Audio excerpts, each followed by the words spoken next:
Hello, welcome back. So in this part, we are going to solve numerical problems based on the parallelogram law and the triangle law. So first problem we will solve with parallelogram law, and the second problem we will solve with the triangular law. Although all these two problems can be solved using any law, but we will solve them one by one. So in the first problem, it says that determine the magnitude and direction of the resultant using the parallelogram law of the two forces of magnitude 12 Newton and 9 Newton acting at a point if the angle between the two forces is 30 degree.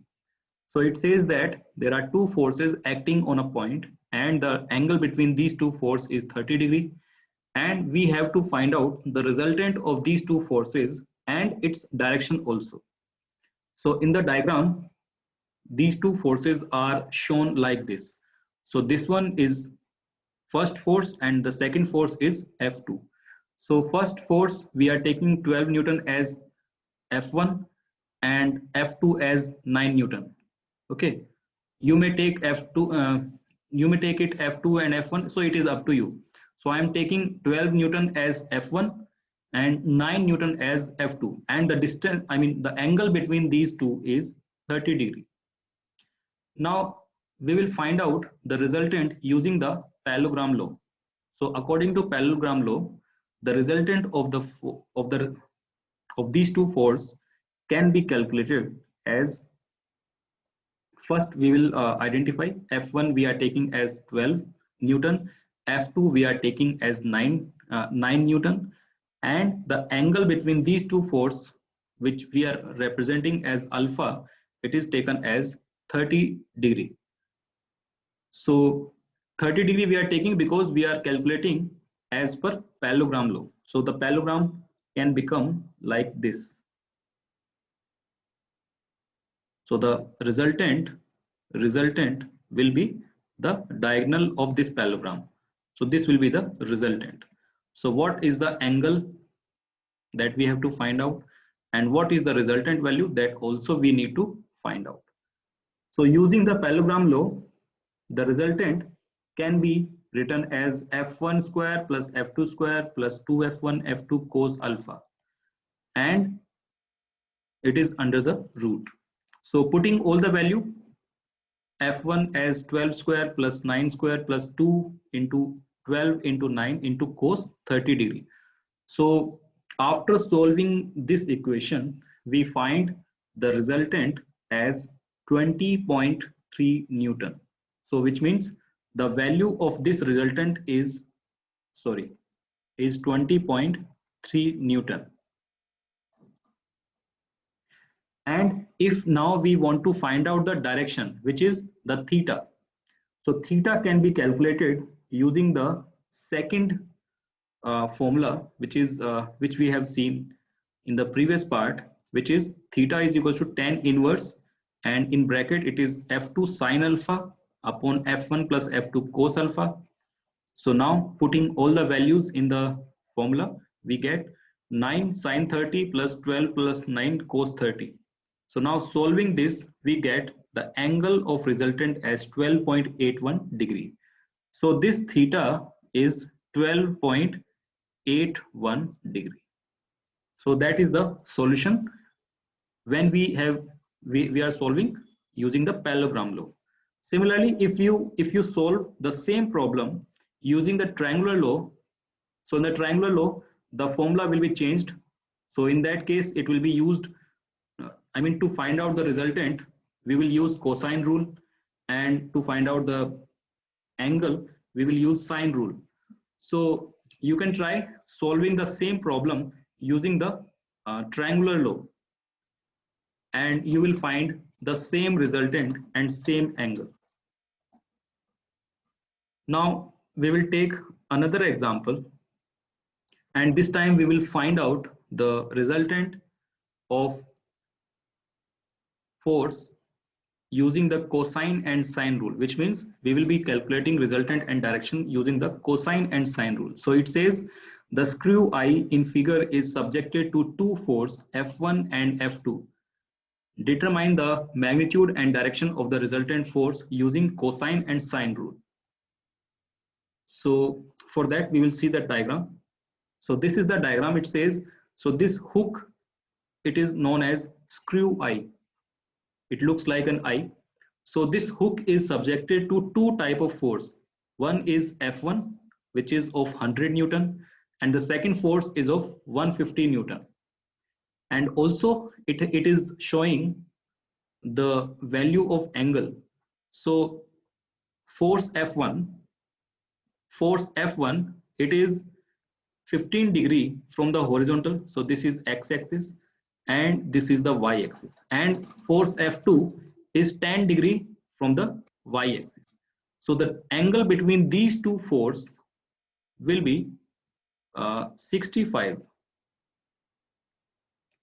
So now, because we have to solve this problem using the triangular law, because as it is mentioned here, we have to find out using cosine and sine rule. So what we have to do is we have to convert these two forces in the triangular form. So we can make the triangle like this. So this is the first force and this is the second force. So you can see this force, it will follow the tail of the second force. Similarly, we can write or we can make like this. So in that case, in the first case, it becomes F1 and F2. Similarly, we can follow F2 and F1. So whatever way we find suitable, we can follow the order. Now, resultant in the first case will be opposite to this. So that will be resultant. So in that case, we need to find out this angle, which will be alpha. Similarly, in this case, the resultant will be this. So you can see in both cases, resultant direction is same and this angle alpha will be same. So this angle and this angle will also be same. So whichever way we make triangle, it will be symmetric. So now in this case, you can see the triangle is made. So this is F1 and this is F2. And we know that force F1 is making 15 degree angle from the horizontal. So we already know that. So this 15 degree is shown here. Similarly, we are supposed to find out this angle. So this angle will be how much? So this angle, if we extend this force like this, so this angle is actually this one. Okay. So this angle is 65 degree and 180 minus 65, this will be 115 degree. So that is this angle. So actually we have to arrange this force such that we can find out the angle which will be required to us. So this time this 115 degree is actually the value of alpha. And we are supposed to find out the resultant of this FR, which is represented as blue line. So we have to find out the resultant and direction of this blue line. Direction is actually this phi. So angle of this resultant from horizontal will be represented as phi. So we need to find out the value of phi and we need to find out the value of resultant of FR. So that is what we have to do in this problem. So in the solution, again, F1 will be 100 Newton and F2 will be 150 Newton and alpha this time will be 115 degree. So now using the cosine rule, we know that cosine rule is this F1 square plus F2 square minus 2 F1 F2 cos alpha. So in this we will put the value and further we will solve using our calculator. So the value of R is 212.6. So that is the resultant that we have calculated using the cosine rule. Similarly, to find out the angle, this theta is in between the triangle. So this theta can be calculated using the sine rule. So there we will say, now we will apply sine rule to determine the direction. Well, we need to remember that sine rule and cosine rule can be applied to any triangle. So like this is the triangle, and like this one is F2, F1, and this is R. So for this R, this is the angle which is alpha. Similarly, the front angle of F2 will be this one. So we say this is say alpha, beta, and front angle for F1 will be this one, say gamma. So we using the sine rule, we can only find out the angle between the within the triangle. So in this case, in our case, it is shown that the angle of resultant with respect to horizontal is shown as phi, while the resultant of this the direction or the angle of this resultant within the triangle, it is represented as theta. So theta can be calculated using the sine rule, and once we find out the value of theta, we will simply add the value of 15 degree to get the value of phi. So now we will use the sine rule. So in the sine rule, Fr upon sine 115. So Fr value is 212.6 upon sine 115. Similarly, to find out the theta, we will use this force because theta is the front angle of this force. So this is why we have written force upon the front angle, which is sine theta. Now using this, we can find out sine theta as this one, and on further solving, theta will be equals to 39.8 degree. So using this, the angle becomes 39.8 degrees. So till now we have calculated only this theta value, but we are supposed to find out phi.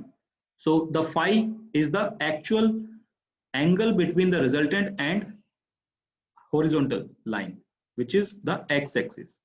So with reference to x-axis, the phi value will be theta plus 15. So the same I have done on the next slide.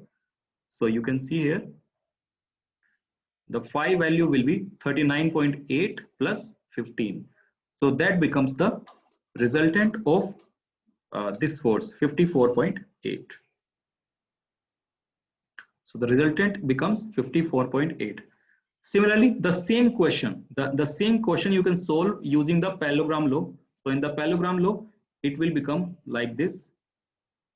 This will be 100 Newton, and this will be 150 Newton. So in that case, resultant will be this one, and the angle will be 39.8, because this angle, you can see this angle is inclined.